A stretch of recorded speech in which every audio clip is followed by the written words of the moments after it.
CPM party ఆధ్వర్యంలో బుధవారం KCR colony, Sainagar, RTC colony తదితర ఏరియాలలో ప్రజలు ఎదుర్కొంటున్న సమస్యలపై ప్రజాబాట పట్టారు. ఈ మేరకు ప్రజలు స్పందిస్తూ గత 25 సంవత్సరాల నుంచి పేద ప్రజలుగా ఇక్కడ జీవనం కొనసాగిస్తున్న మాకు అభివృద్ధికి ఆమడ దూరంలో ఉన్నామని ఆవేదన వ్యక్తం చేశారు. సుందరమైన బిల్డింగ్లు ఉన్న దగ్గర మాత్రమే రోడ్లు వేశారని, మాలాంటి సాయినగర్ పేద ప్రజలు నివసిస్తున్న కాలనీలకు గల్లీ రోడ్లు కానీ మెయిన్ రోడ్లు కానీ ఇప్పటికీ మేయని పరిస్థితి ఉందన్నారు. డ్రైనేజ్ వ్యవస్థ బాగా లేని పరిస్థితుల్లో జీవనం కొనసాగిస్తున్నామని తెలిపారు. మంచినీళ్ల సమస్యను ఉందని ఆవేదించారు. సిపిఎం నాయకులు మొండే శ్రీనివాస మాట్లాడారు.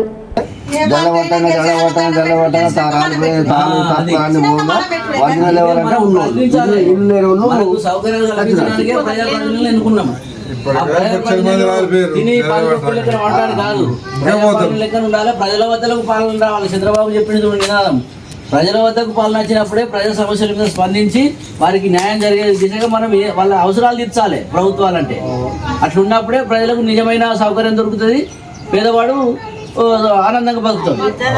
హైదరాబాద్కు రమ్మంటే కూడా మాకు వీలుగా నాకు పెద్ద మనిషి మంచిగా లేకుంటే మేము పైసలు కట్టి వేరేటోళ్ళ రోడ్ల కిరాయిలు కూడా తిరిగే ఈరోజు సిపిఎం పార్టీగా సాయినగర్ కాలనీలో తిరగడం జరుగుతూ ఉంది.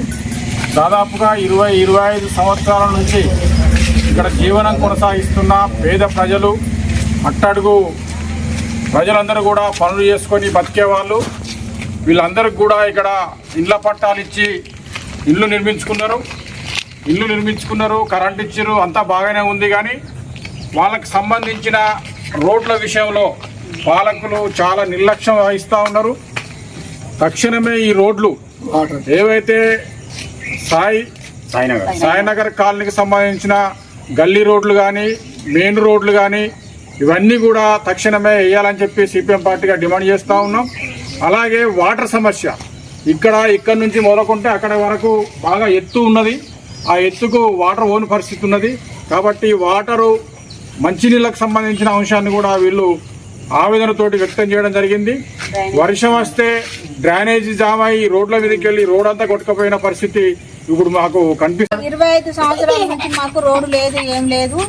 మీకు నమస్కారం, మాకు రోడ్ అయితే కావాలి. వాటర్ అందట్లేదు కరెక్ట్ గా. లాస్ట్కు ఈ రోడ్డు మంచిగా లేదు. మొత్తమే వర్షం పడ్డదంటే దోమలు ఈగలు ఘోరంగా ఉంటుంది ఈ రోడ్ అయితే. మొన్న మేము ఒక నలుగురిని పిలిచి అంత గడ్డి వీకినమాట మేమే ఇండ్లలో. ఈ బండ్లు వచ్చి సాపి వేయాలి కదా, అట్లా లాస్ట్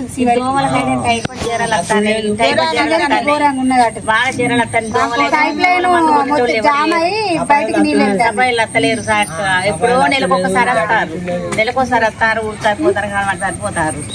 మనకు ఎంత ఘోరంగా ఉన్నది ఈ రోడ్డు, ఆ రోడ్డు, ఈ 2 రోడ్లు కావాలి ఖచ్చితంగా. ఎందుకంటే మనకు వాటర్ చూద్దాం, 20 నీళ్ళు చూద్దాం మీ పైలకి ఎక్కుతారు,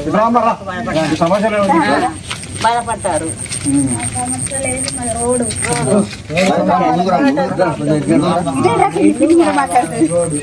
నీళ్ళు ఇవ్వాలి, టమ్మడి కూడా రాలేదు. నీళ్ళు ఎక్కలు ఒక 20 నిమిషాలు రోడ్డు కావాలి. 20 సంవత్సరాలు అయిపోయింది సాయినగర్లో. ఈ మున్సిపాలిటీ లెవెల్ రాకపోయేది, కొంచెం ఆయన అయినాక కొంచెం అభివృద్ధి చెందింది. ఆ తర్వాత కూడా మళ్ళీ పాపం ఫోన్ చేస్తానే మనసులో రోజు కాకపోతే ఓ రోజు రప్పిస్తాను, చేపిస్తాను. ఓసారి మొన్న 2-3 సార్లు చిన్న పొట్టి డోజర్ ఉండే, అది వచ్చి దొబ్బింది. ఇప్పుడైతే చేపిస్తాను. కానీ రోడ్డు మాకు శాంక్షన్ అయ్యే రోడ్డు తీసుకుపోయి ఎక్కువ వేసిండ్రు. ఏమన్నా అంటే నువ్వు మాట్లాడుకోపో అంటాను నన్ను. ఏమన్నా గట్టిగా ముందు మంచి కరెక్ట్ మాట్లాడమనుకో, నువ్వు పోయి మాట్లాడుకో అక్కడ, నేను నడుతుంది కదా అంటే నేను నడిచినాక ఇక నువ్వెందుకు, నీకు ఎప్పుడు ఎందుకు చేయలేదు. ఇదే బాధ. ఈ దాటపోయేది దాట రాకపోయేది, అసలు పరిస్థితి దిగదారింది. ఫస్ట్ గడ్డి కనుకన్నా భార్య కౌన్సిలర్, ఆ తర్వాత మన లమ్మరైన నాయకు, ఆ తర్వాత సామూర్తి గారు, ఆ తర్వాత రాజు గారు. మధ్యలో ఒకసారి సామూర్తి ఓడిపోయినాక రాజు గెలిచిండు కానీ చేసిండు. మాకేస్తామన్నాడు. ఆ 2 రోడ్లు వేసినాక కథ ఇది ఆల్రెడీ శాంక్షన్ అయింది, బిల్లు వచ్చింది అన్నారు, చెప్పిండు.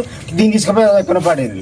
ఈ రోడ్ వేసేటప్పుడు ఇది 100% ఈ మూల మొత్తం బిట్టు వేస్తామని వాగ్దానం చేసిండ్రు, మాట ఇచ్చిండ్రు. వాళ్ళందరూ వచ్చిండ్రు, చెప్పిండ్రు, కథం తీసుకుపోయి గంగలు కలిపి అటు కలిపి. ఇక ఈ మట్టి వర్షానికి అవి ఇట్లా కొట్టుకుపోయారు. వేసిన రోడ్డు కూడా మంచిగా రోడ్డు కూడా మంచిగా లేదు, అంత గలీజ్ అవుతుంది. అది సంగతి. వేసిన రోడ్డు కూడా లేదు. పాలకులకు విజ్ఞప్తి, మా సమస్యను అర్థం చేసుకొని మాకు న్యాయం చేకూరిస్తే బాగుంటది. ఈయన రోడ్డు ఈ లైట్ కూడా ఇంకొక 4 చేయాలి ఎక్స్ట్రా కదా, లైట్లు లేవు, చీకటి, ఈ కుక్కల బాధ, దొంగల బాధ, పాములు, ఈ రోడ్డు లేక ఒక ఆటో రాదు, ఒక